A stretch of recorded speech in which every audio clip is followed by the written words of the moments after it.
Commander Sarah Chen stood at the observation window of Epsilon Station and watched the stars. The small mining outpost floated quietly in space, orbiting a distant moon at the edge of human territory.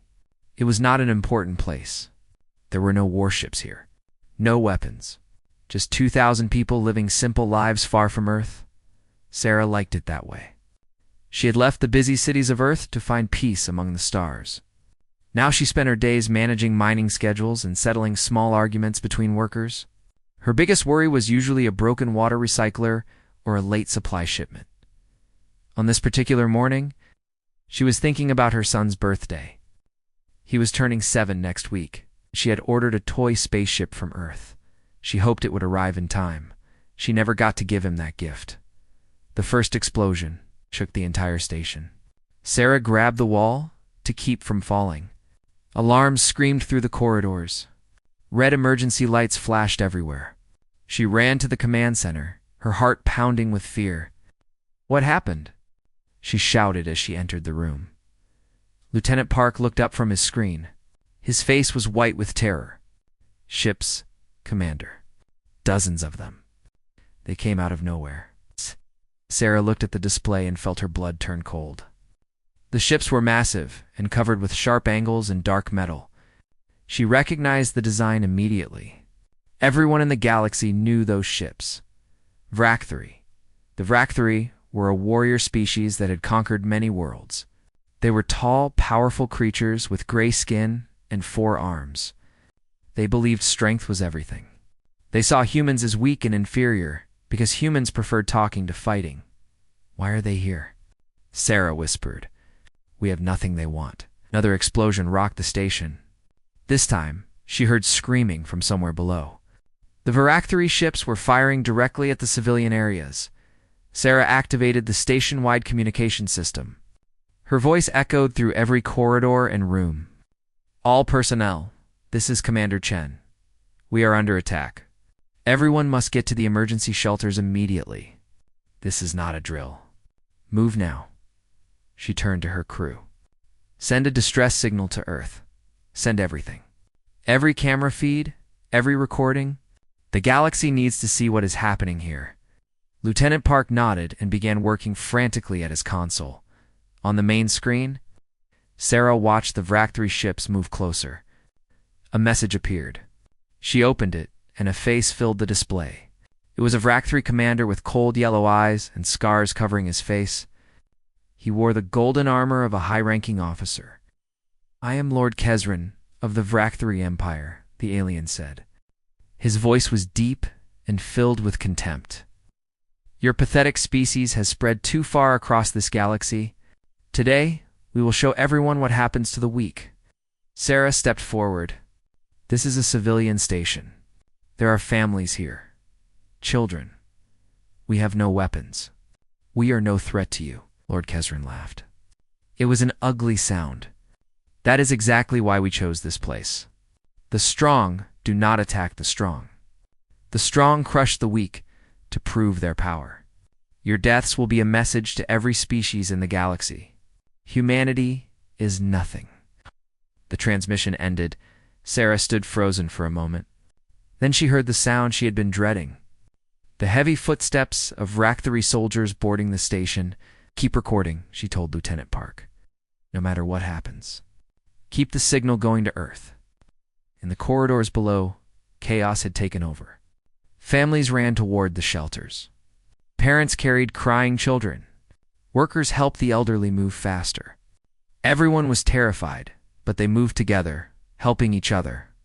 Marcus Webb, mining supervisor, guided people through the smoke-filled hallways. His daughter Emily walked beside him. She was only 22 years old and had come to Epsilon Station to study alien plant life. "She wanted to become a teacher someday, Dad. What's happening?" Emily asked. "Just keep moving, sweetheart," Marcus said. "Stay close to me." The door ahead of them exploded inward. 3 Vracthri soldiers stepped through, their weapons raised. They were enormous, nearly 8 feet tall, and their forearms each held a different weapon. The people screamed and tried to run, but there was nowhere to go. Marcus pushed Emily behind him. "Please," he begged the soldiers. She's just a student. Let her go." The lead soldier looked at them with empty eyes. Then he raised his weapon. Back in the command center, Sarah watched the horror unfold on her screens. The Vractari were not taking prisoners. They were not making demands. They were simply killing everyone they found. Tears streamed down her face, but she kept working.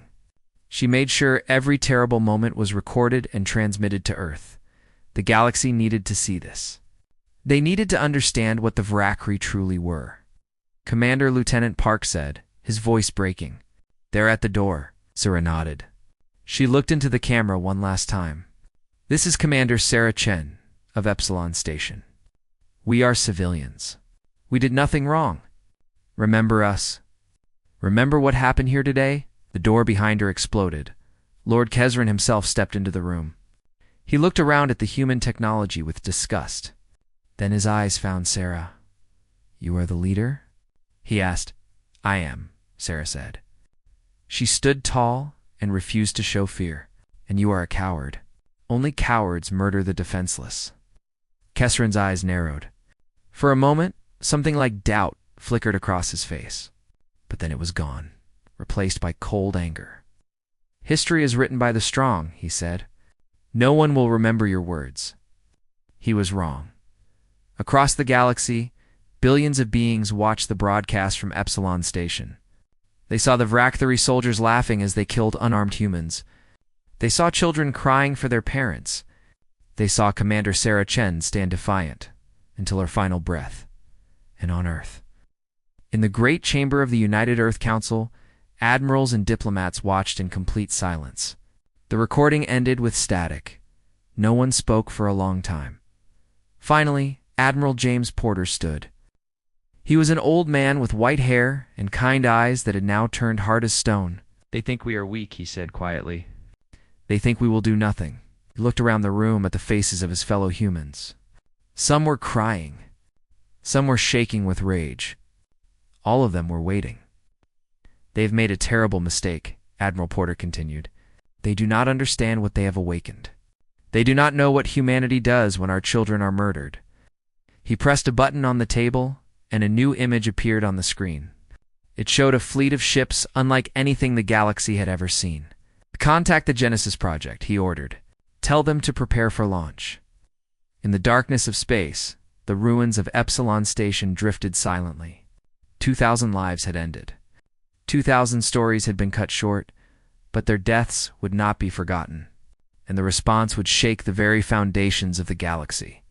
The Vractari wanted to send a message. They were about to receive one. 3 weeks had passed since the massacre at Epsilon Station. The galaxy waited and watched, expecting fire and fury from Earth. But there was only silence. On the Vractari homeworld, Lord Kesran walked through streets filled with cheering crowds. Millions of his people celebrated him as a hero. They threw flowers at his feet and chanted his name. He had proven that the Vractari were still the strongest species in the galaxy. The Emperor, Smelty himself, had given Kesran a medal and promoted him to Grand Commander of all military forces. It was the highest honor a warrior could receive. "You have made us proud," the Emperor had said. The humans cower in fear. They know their place now. Kesran smiled at the memory. He had expected the humans to send angry messages or demand justice through the Galactic Council, but they had done nothing. Absolutely nothing. This proved what he had always believed. Humans were cowards. They talked about peace and cooperation because they were too weak to fight. When faced with real power, they simply accepted defeat. Other species in the galaxy began to whisper. Perhaps the Vractari were right. Perhaps humans really were inferior. Some alien governments quietly pulled back their alliances with Earth. Nobody wanted to be friends with the weak. But not everyone believed the silence meant fear. On the ancient world of Thelver, the oldest species in the galaxy held a secret meeting. These beings had watched civilizations rise and fall for millions of years. They had seen empires come and go like waves on a shore. Elder Thelverin, a being of light and energy who had lived for 10,000 years, spoke to the council. "The humans are not afraid. They are planning." "Planning what?" asked another elder. "I do not know," Thelverin admitted. But I have studied humans since they first reached the stars. They are unlike any species I have seen. When they are hurt, they do not lash out blindly.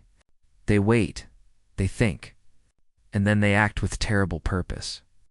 The Council decided to send Thelverin to Earth as a secret ambassador. They needed to know what humanity was planning. Meanwhile, deep beneath the mountains of Earth, a different kind of meeting was taking place. The United Earth Council had gathered in a bunker that officially did not exist. The room was filled with admirals, scientists, political leaders.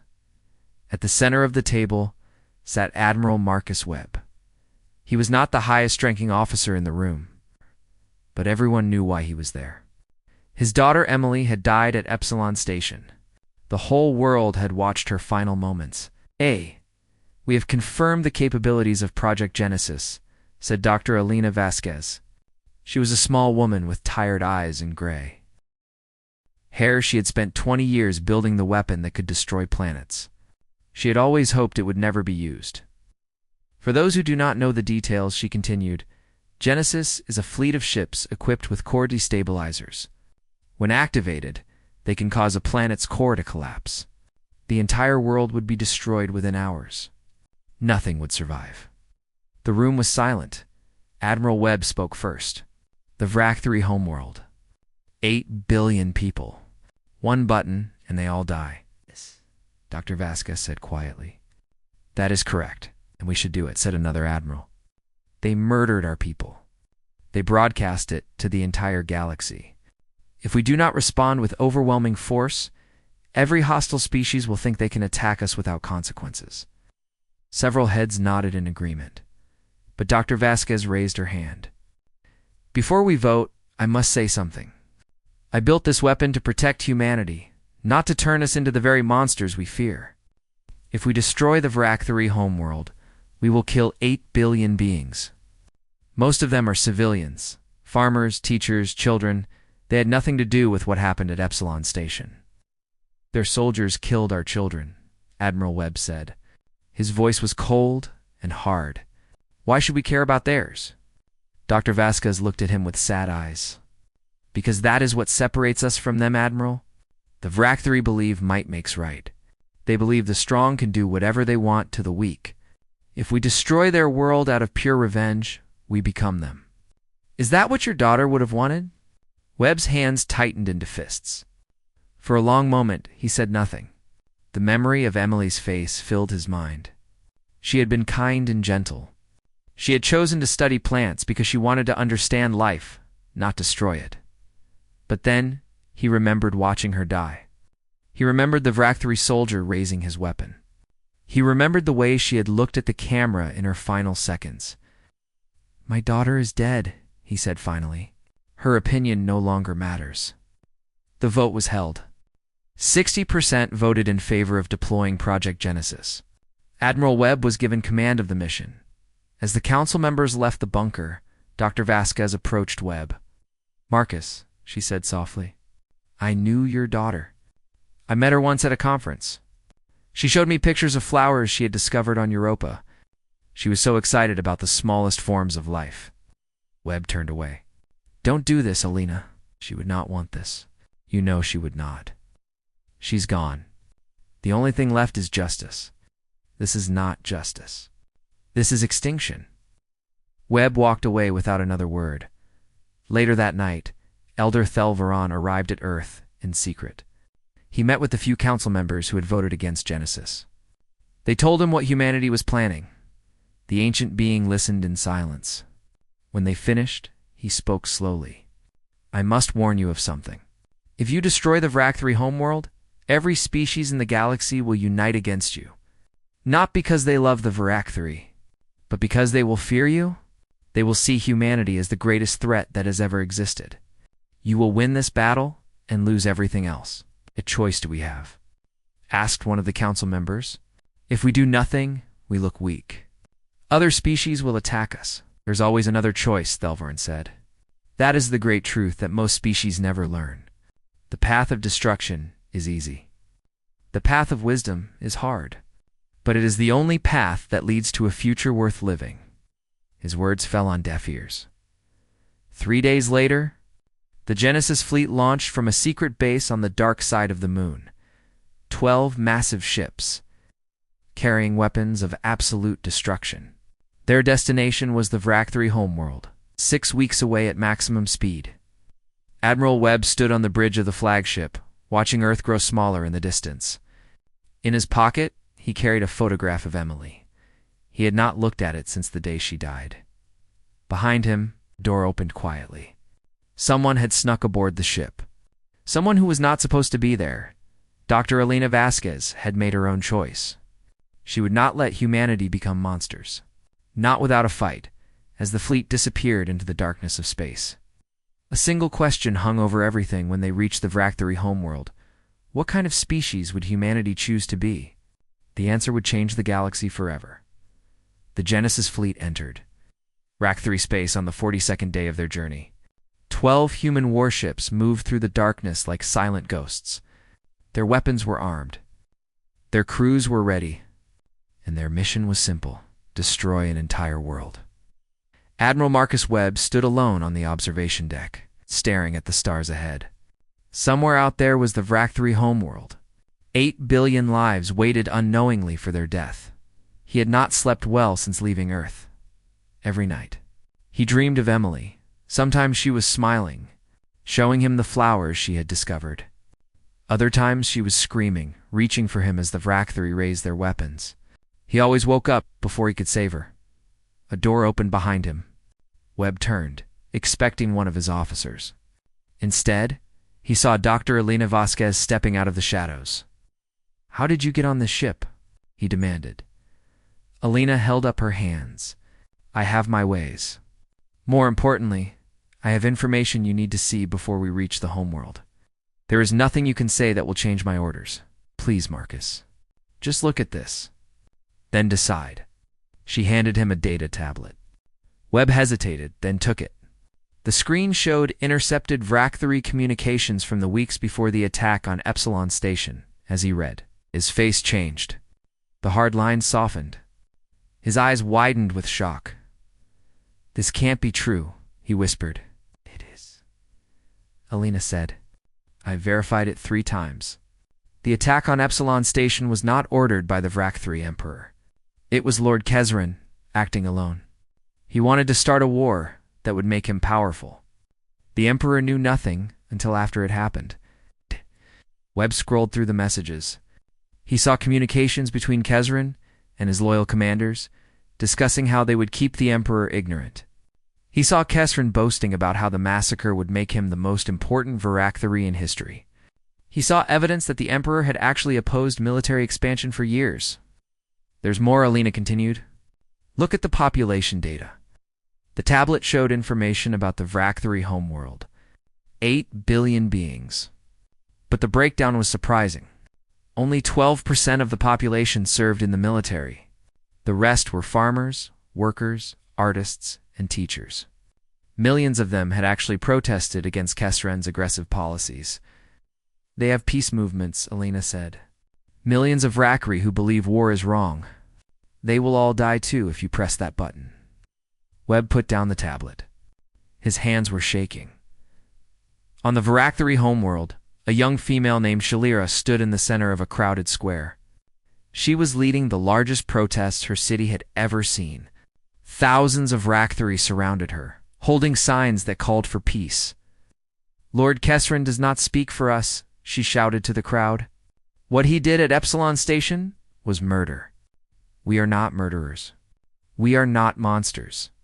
We must tell the galaxy that we do not support these crimes." The crowd cheered, but Shalira's heart was heavy with fear. She had heard rumors that human ships were coming.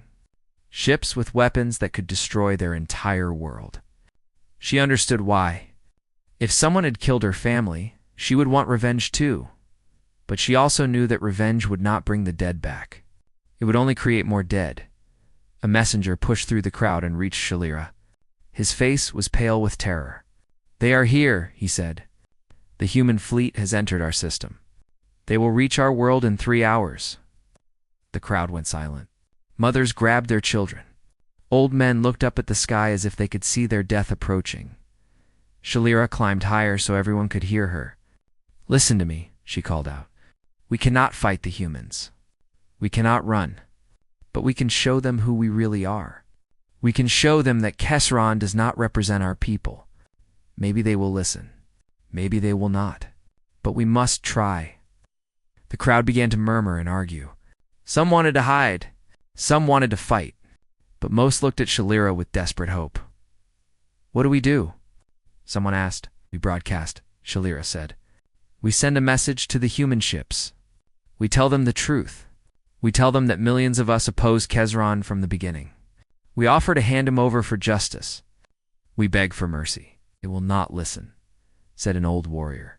"Humans want blood. They will destroy us all." "Perhaps," Shalira admitted, "but I would rather die with honor than live with shame.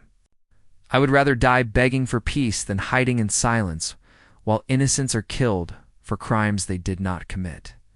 She turned to the messenger. "Get me a communication link to the Emperor. We need him to make this broadcast. Only his voice will reach the humans." On the Genesis flagship, alarms suddenly rang throughout the ship. Webb rushed to the command center. "What is happening?" he demanded. "We are receiving a transmission, sir. From the Vrak-3 Homeworld. They are broadcasting on all frequencies." The main screen flickered, and the face of the Vrak-3 Emperor appeared. Webb had never seen a Vrak-3 look afraid before, but this one was clearly terrified. "Not for himself, but for his people, humans of Earth," the Emperor said. "I am addressing you directly. What Lord Kesron did was a crime against your people and against everything my government stands for. He acted without my knowledge or permission. I condemn his actions completely." Webb watched in silence. Behind him, the entire crew had stopped to listen. "I know you have the power to destroy my world," the Emperor continued.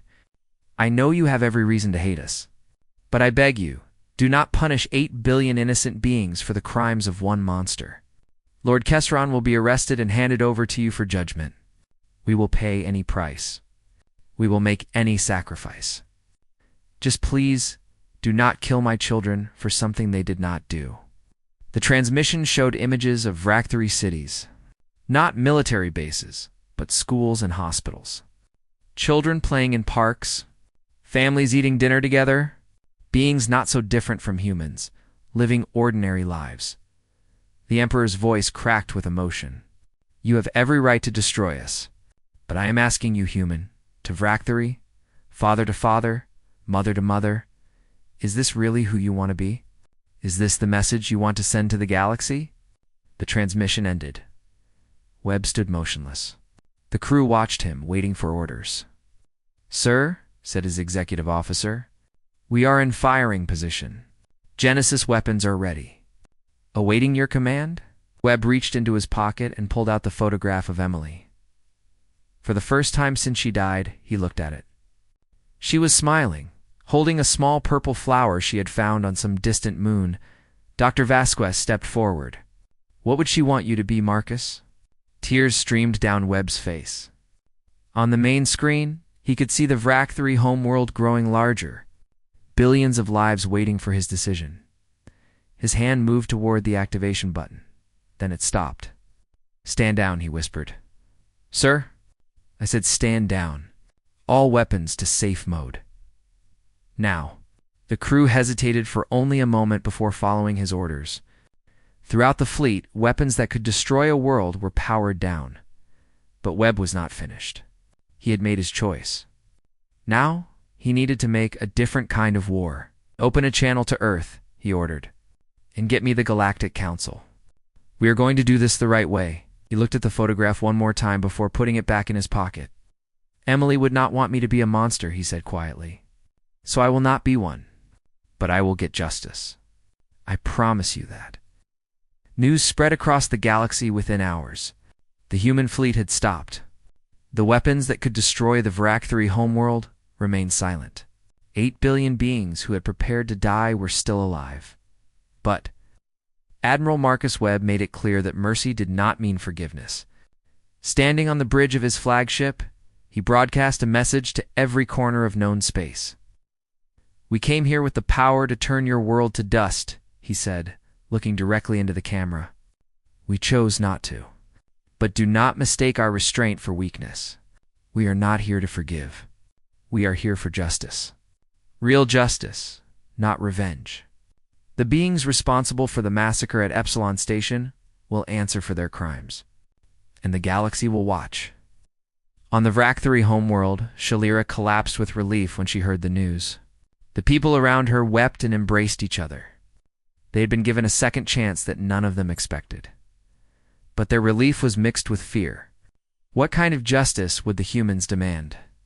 What would happen to their people now? Lord Kesron was not celebrating. He had locked himself in his military fortress with his most loyal soldiers. When he heard that the Emperor had begged the humans for mercy, he was furious. "Coward," he spat. "Weakling. He has shamed our entire species." His commanders gathered around him. "What do we do, my lord?" "The Emperor has ordered your arrest." "The Emperor is a fool. We should have destroyed the humans decades ago. Now they stand above our world with planet-killing weapons, and we are supposed to just surrender?" "The alternative was extinction," one commander said quietly. Kesron turned on him with rage in his eyes. "Then extinction would have been better. At least we would have died with honor." Oh, but his words rang hollow. Everyone in the room knew the truth. Kesron had not attacked Epsilon Station for honor. He had done it for power. He had wanted to start a war that would make him the most important Vrac-3 alive. Instead, he had brought his entire species to the edge of destruction. Outside the fortress, the Vrac-3 military began to split. Some soldiers remained loyal to Kesron, believing in his message of strength, but most turned away. They had seen the faces of their children looking up at the sky, waiting for death. They did not want to follow a leader who would have let that happen. Shalira led a group of protesters to the fortress gates. Behind her were tens of thousands of ordinary Vrac-3 citizens. They carried no weapons. They wore no armor. They simply stood there, waiting. Kesron Shalira called out, "Come out and face justice. You have brought enough shame to our people. Do not make it worse." For 3 days, the standoff continued. The human fleet remained in orbit, watching. The galaxy held its breath. On the 4th day, Kesron's own soldiers opened the gates. They had decided they could no longer follow a leader who cared more about his pride than their children's lives. Kesron was dragged out in chains, screaming curses at everyone around him. Shalira watched him pass. Their eyes met for a moment. She saw no regret in his face. No remorse. Only anger and hatred. "You will regret this," he hissed at her. "The humans will destroy us anyway. You have simply delayed the inevitable." Shalira said calmly. "I have given us a chance to be better. Something you never understood." Kesron was handed over to human forces and transported to a neutral space station. There, the Galactic Council convened the largest war crimes tribunal in history. Representatives from over 100 species gathered to witness the trial. The evidence presented was overwhelming. The recordings from Epsilon Station showed every moment of the attack. The galaxy watched Vrac-3 soldiers laughing as they killed unarmed civilians. They saw Commander Sarah Chen stand defiant until her last breath. They saw children crying for parents who could not save them. When the prosecution finished, the council chamber was silent. Many representatives were weeping. Others could not even look at the screens anymore. Kesron was given the opportunity to speak in his defense. He stood proudly, showing no shame. "I did what was necessary," he declared. "Humans are a plague on this galaxy. They spread everywhere, taking resources and opportunity from species that deserve them. I showed the galaxy what happens to those who expand beyond their place.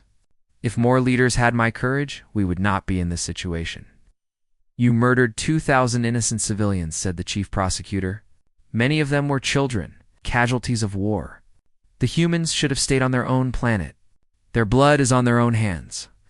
The verdict was unanimous. Guilty on all counts of crimes against sentient beings. Kesron and his commanders were sentenced to death, to be carried out immediately. But the trial was not over. Humanity had more demands. Admiral Webb addressed the council himself. He no longer looked like a man consumed by rage. He looked tired, but determined. The Varactari Empire must pay reparations to the families of everyone killed at Epsilon Station, he said. Their military fleet must be reduced by 90%. They must submit to inspections for the next 50 years to ensure they never build weapons of mass destruction. The Varactari Emperor nodded in acceptance. He had expected these demands. Then Webb continued. But there is one more thing, and this is not negotiable. The council waited. Varactari must build a memorial on their homeworld. A permanent structure that lists the name of every human who died at Epsilon Station. Their children must learn what happened there. They must learn why it was wrong. And they must promise, as a civilization, that it will never happen again. The Emperor stood slowly. His voice was heavy with emotion. We accept all your terms. The memorial will be built in our capital city where every Varactari can see it. Our children will learn the names of your dead alongside the names of our own heroes. And I personally promise you, Admiral Webb, that we will never forget this lesson. The tribunal ended. Kesrin was executed the next day, along with his commanders. Justice had been served, but something unexpected was happening across the galaxy. Species that had once feared humanity now looked at them with something different. Not fear, not respect. Something deeper. The humans had possessed the power to destroy an entire world. They had every moral justification to use it, but they had chosen mercy instead. They had chosen justice over revenge. They had proven that strength and compassion could exist together. Elder. Delverin spoke to the council after the tribunal ended. In my 10,000 years of life, I have never seen anything like this.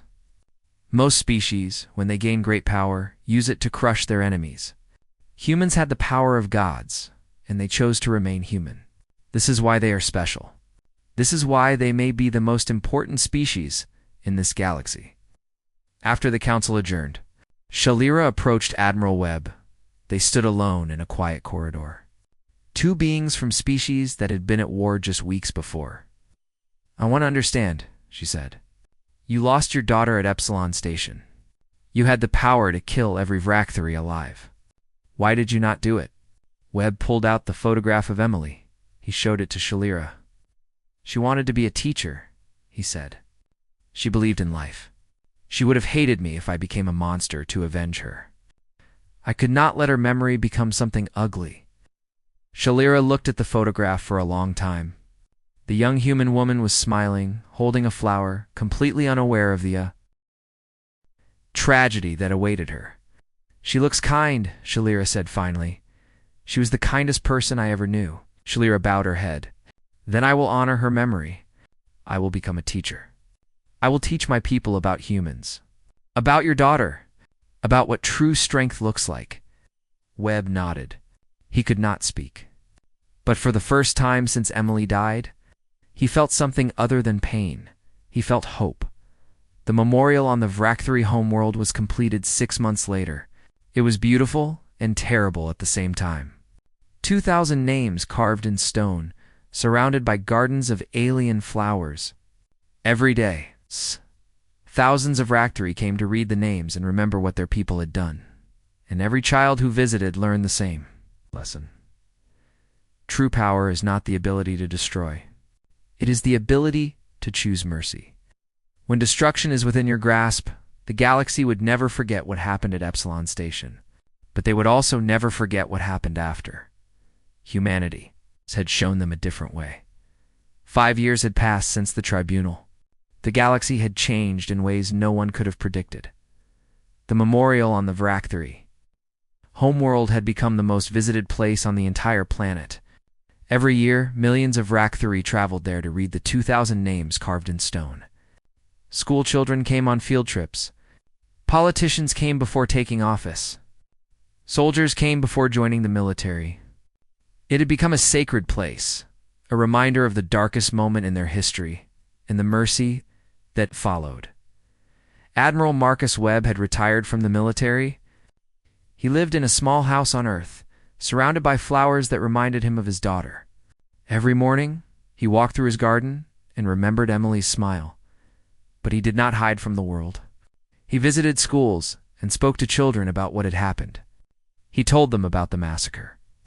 He told them about the rage he had felt. And he told them about the choice he made when he held the fate of 8 billion lives in his hand. "I wanted to destroy them," he would say to the students. "I wanted to make them suffer like my daughter suffered. But then I asked myself a question. What would Emily think of me? Would she be proud of a father who murdered children to avenge her? Or would she want me to be better?" The children always listened in silence. They understood that they were hearing something important. "That is what it means to be human," Webb would conclude. "We feel anger. We feel pain. We want revenge. But we can choose to be more than our worst impulses. We can choose justice over cruelty. We can choose to build instead of destroy. That choice is what separates us from the monsters." Dr. Elena Vasquez had won the Galactic Peace Prize for her role in preventing the destruction of the Vrak-3 homeworld.